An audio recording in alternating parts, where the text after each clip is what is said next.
Diyos na mahal, na sa pagpadala sa pulong sa kamatuoran o sa Espiritu sa kasantos nga ni sa kalibutan, mipadayag ka kanamong mga tao sa iyong kaligalahan na misteryo, ihatag ka namo din sa mga pagpadayag sa matuog na pagtuo, ang pagila sa himaya, sa tunay na Trinidad, o pagsimba sa iyang kahiusa, diya sa kalupong sa iyang kahalanduan, kiniang di pangayo, pinagi sa Panginoong Jesucristo iyong anak, nga buhi na riban kanimo sa Espiritu Santo, Diyos, hangtod sa kahanduran.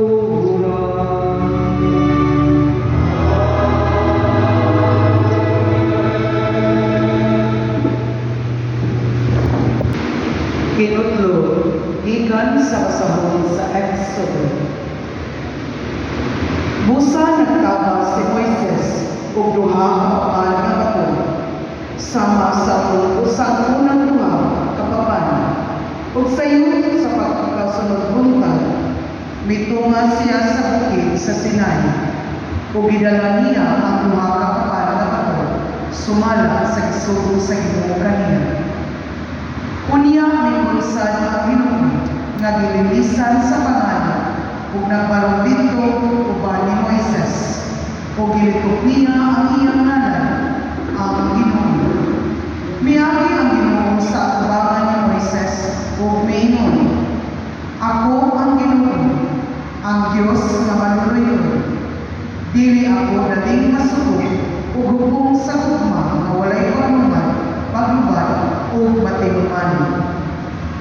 Mihapa dayon sa yuta si Moises ug misimba, mingon siya, "Kung tinuod kayo nga nangibuot ka kanako, hangyoon ko ikaw, Ginoo, sa pag-uban ka naman. Tig-a kayo kasing-kasing kini maong katawhan, apan pasayloa ang among pagkadautan ug ang among kasalanan, ug dawata kami, ingon nga imo na." Ang pulo sa Ginoo.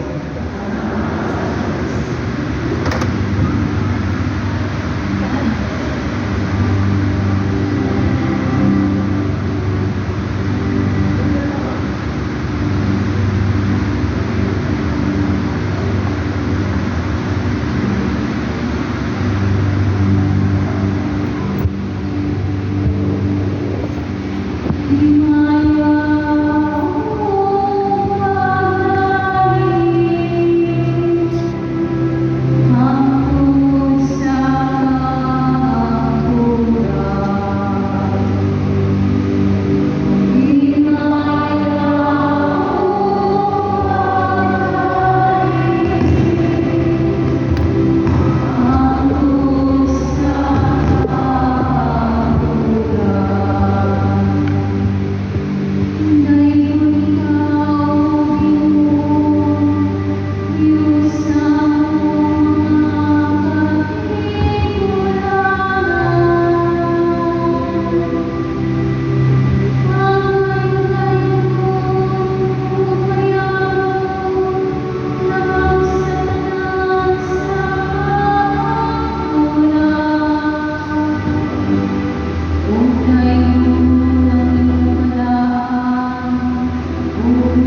Tinutlo gikan sa kadong sulat ni San Pablo ngadto sa taga-Corinto.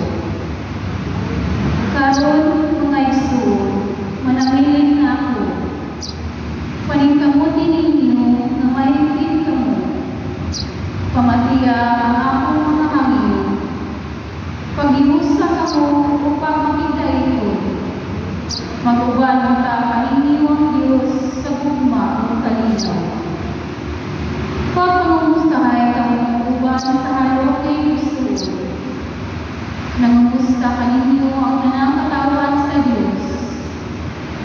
Mag-uban ta kaninyo tanan ang grasya sa Ginoong Jesucristo, ang gugma sa Diyos, ug ang pagpipangit sa Espiritu Santo. Ang pulos sa Ginoo.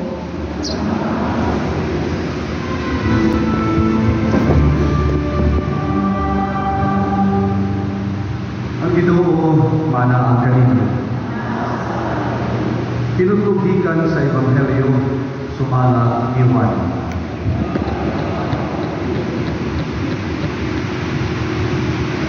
Si Jesus mingon kang Nicodemo. Kay imo pa makayo sa Dios ang kalibutan.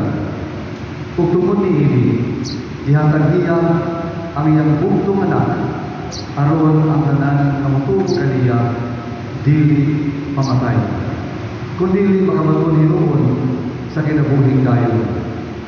Kay wala ipadala sa Dios ang iyang anak ani sa kalibutan aron pagsilot, kundi aron pagluwas niini. Ang tanan nga motuo sa anak dili silutan, apan kadtong dili motuo kaniya gisilutan na. Kay wala man siya motuo sa bugtong anak sa Diyos. Mga igsoon ang Ebanghelyo sa atong Ginoo.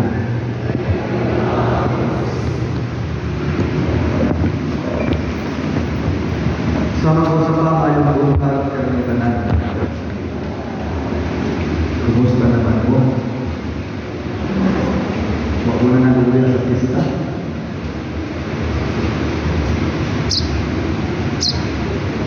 Mga igsoon, mapasalamatan kita na bisan sa atong pagsaulog sa piyesta kahapon, niyagya po kita karon nagkaimusa sa ulog ni Santos na misa.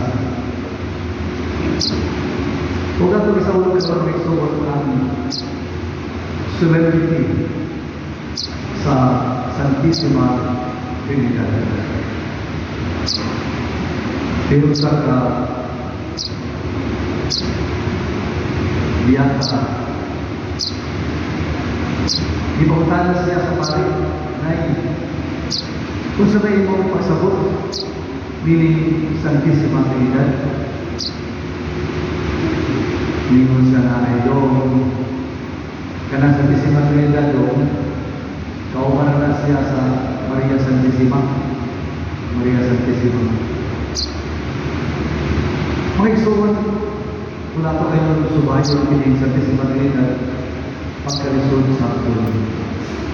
Tulong ka persona, Amahan, Anak, Espiritu, apan usab ka Dios. Pagkalisod sa aton, dihay daghang mga tao, mga pride pa kayo mga tao na buot mo pasabot nini mo nga kamatuoran, nini mo nga doktrina sa simbahan.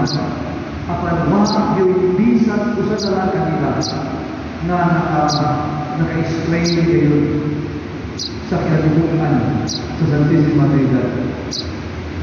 Bisan natin si San Agustin, nabantok sa iyang Santos, nabantok sa iyang pagkamayang lahi, nabantok sa iyang pagkapride. Sa katapusan, lingon siya hindi sa mangkok.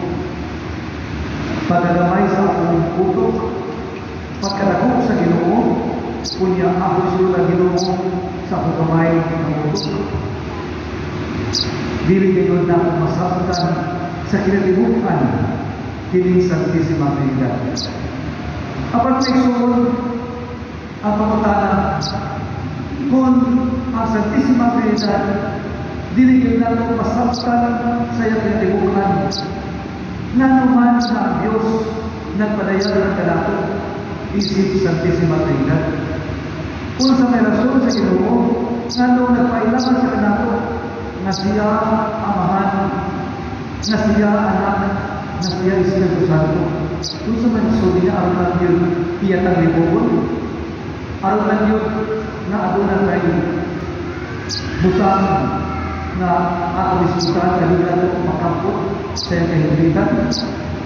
Kung sa may rason sa Ginoo, una sa mga isuon sa akong pagpapalatong na naman ang Diyos nagpadayag ka nato isip Amahan, Anak o Espiritu Santo tungod kay mo kini ang maturan, mo kini ang kinabuhi sa Diyos. Magot pa, the Holy Trinity is the inner life of God. The inner life of God. Mo kini siya ang kinabuhi sa Diyos. Amahan, Anak o Espiritu Santo. Kung mga isuon, sagad nato, basta gani, mag-iskuta ko, mga nagkaliglain na ang diha sa atong estado. Ato na tayo tag-awon na murag maoy magdiktar sa kung sa kita, kinsa kita. Mula na mga gani, mo gini magbuot. Anak gani, igon na musunod. Sabot na sa Santo. Mga isuon, kini sa Santisima Trinidad na mo ang kinabuhi, the inner life of God. Dili siya estado na Amahan, Anak, Espiritu Santo. Relasyon kini siya. Ang relasyon kini sa Diyos. Ang Amahan na higugma, ang Anak mo ay higugma. Ang Espiritu Santo mo ay nagpupos. Dili ang mga anak na nagkahigumay. Mo kini siya. Dili kini siya estado, kahimtang na magtubig siya ay relasyon kini na sulod sa Diyos.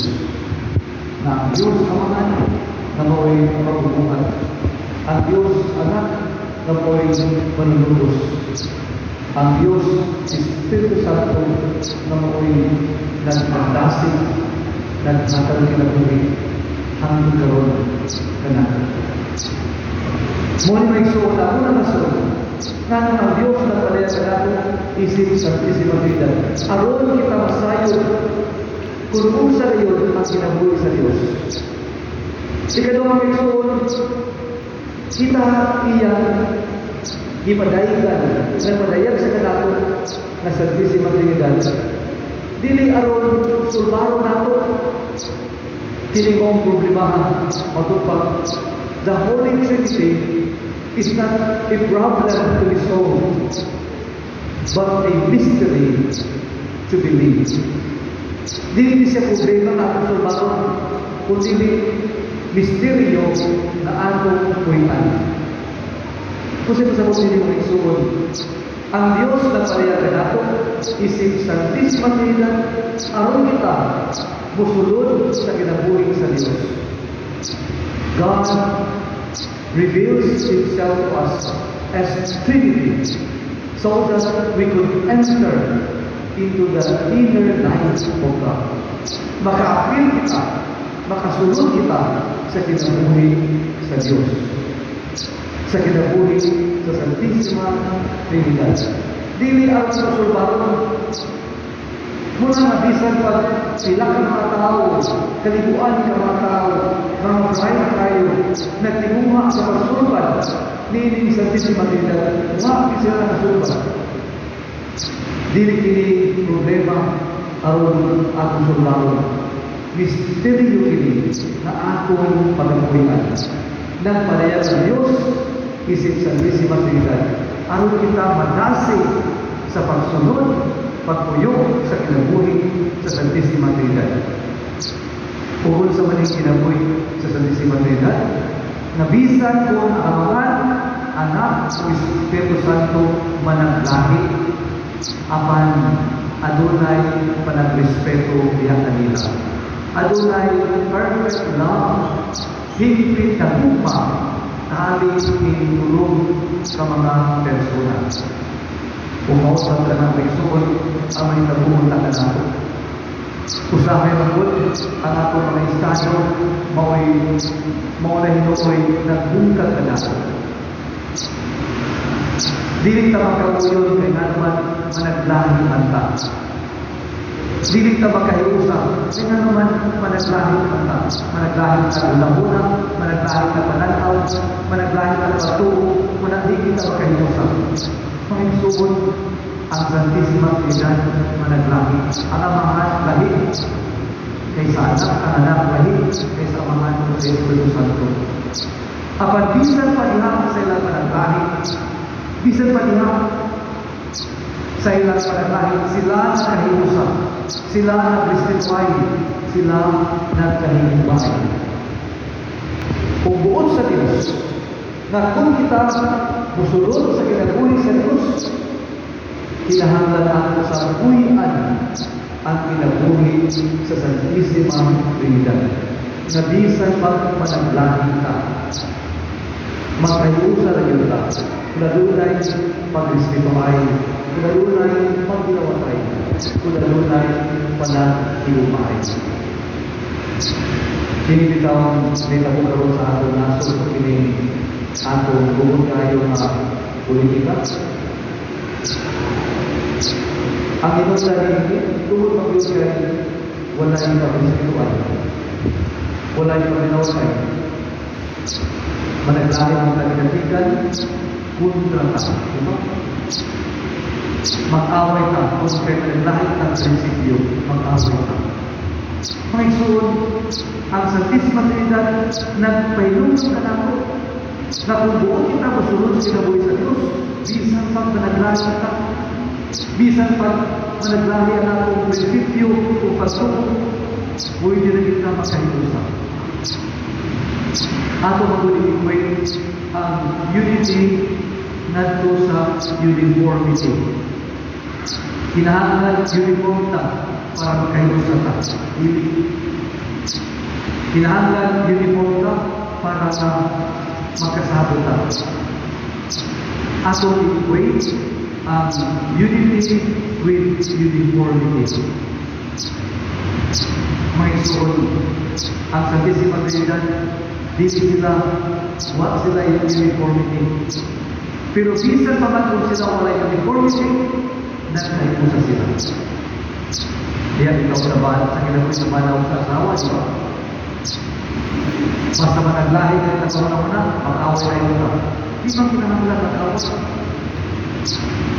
Panaglit na mo sa mali, kanipan, ang miyembro sa same ministry. Managlahi yung una, managlahi yung background, managlahi yung prinsipyo, apan huwag na nito magkahiusa. Kudalunay pag-iawatan, kudalunay pag-respetuay, kudalunay mugma. At mugma, kung mag-focus ka natin sa namin. Katapusan may suon, di pa dahil sa Diyos sa natin. Aron aso siyang simbahon, diha sa iyang pagka-Santisima Trinidad. Kung kita nagsimba sa Diyos, apan wala kita mapuyo sa kinabuhi sa Santisima Trinidad, hawang kuwang ang atong pagsimba. Muna na may sumuli na punta, kasatong sa ulungan na ron, hindi adlawa, hindi lingkuha, makita kita yung naman yung misteryo sa Santisima Trinidad. Naunta maningkamot kita na mapuyo sa kinabuhi sa Santisima Trinidad. Aron kita makaharap kaniya kung tinuod na pagsimba, tinuod na pagdayo. Tungkol kay Diyos sa Diyos na ako sanday ko diha sa pagpapuyo sa iyang kinabuhi. Mga isuon, karong adlaw, karong lingguha, at isaulog ang Santisima Trinidad. Kristo Santo, ang pandili kinahanglan na atong masabtan ang natibukan. Ang dasig, ang habis na nato, ang awal na nato, maong akong puyan ang ilang kinabuhi. Aron sa inyo kita matahatag sa Diyos kung pinugod na pagdahil kung pagsimba.